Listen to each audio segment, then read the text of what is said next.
In this next segment, we're going to talk about agricultural applications. Now, we've done a ton of agricultural applications over the years. Today, we're really just going to focus on those that involve animals and livestock.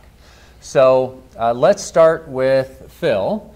I know a while back you went and visited one of our really good customers in the dairy industry. Talk about that a little bit.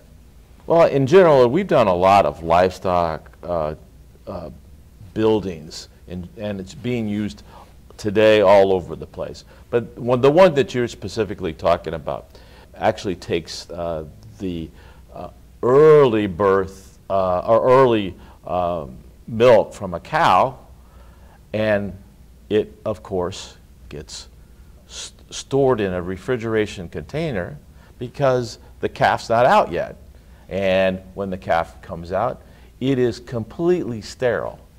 So it does not have any antibodies or anything really as this as a calf.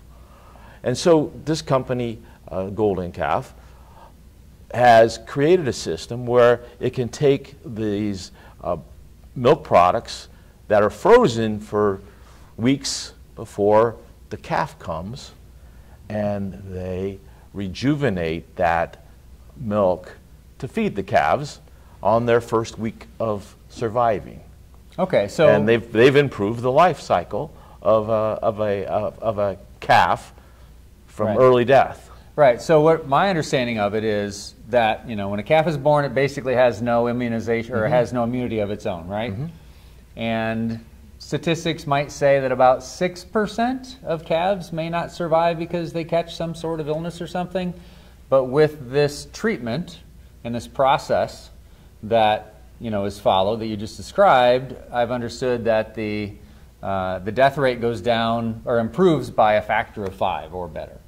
And this is a perfect example of a golden tongue rather than a golden calf.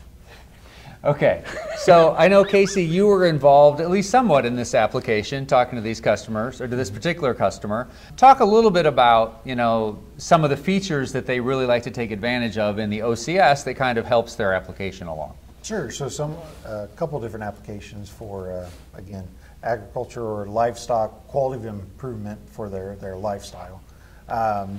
Basically, for them as an example, using the WebMy product for remote OCS was a big factor in being able to help view or monitor their systems remotely.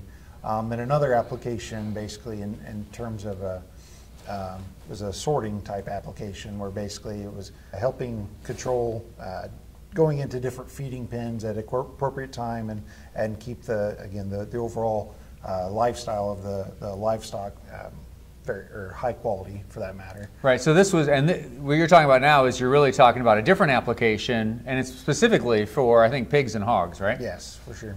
And basically for that type of system was much more involved, or at least I did a lot more work on that particular system, where they wanted a very complex user interface from the home screen first and foremost. So there were quite a few objects all going on in different states of the machine for that main home screen first and foremost.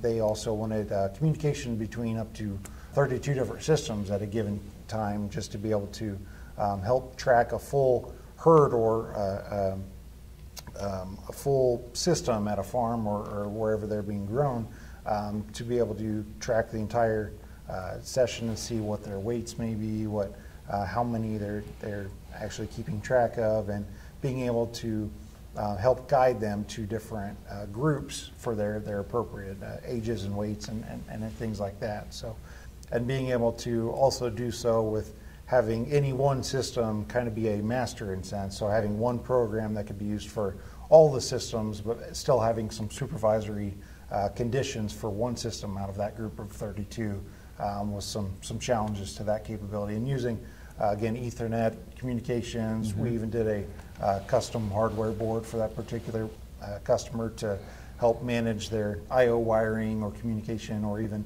help daisy chain systems easier for a lot of that application as well. Okay, very cool. So again, an application where it's not just one piece of equipment that's standalone.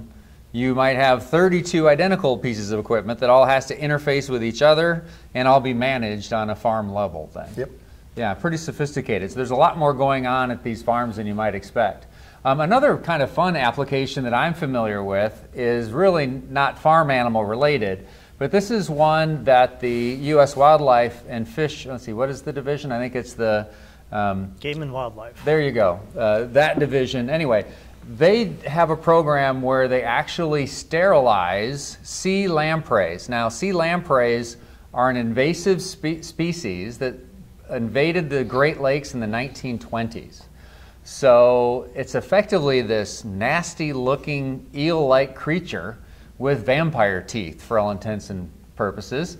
And these sea lampreys will glom onto trout and bass in the Great Lakes, and they really can decimate the game fishing industry for sure. So the program that is followed by the government is they capture these sea lampreys, and instead of just killing them, what they do instead is they sterilize them, because the theory is... Only the males. Only the males.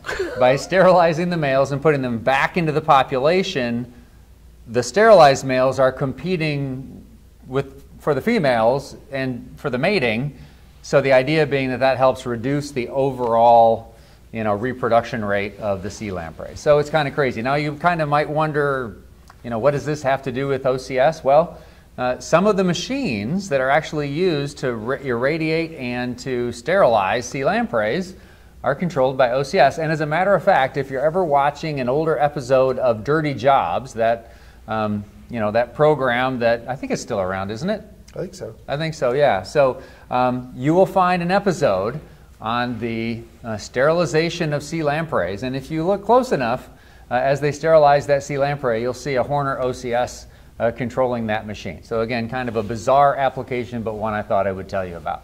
So we've got plenty of more applications in the agriculture industry, but we thought we would share some in kind of the livestock and wildlife area there.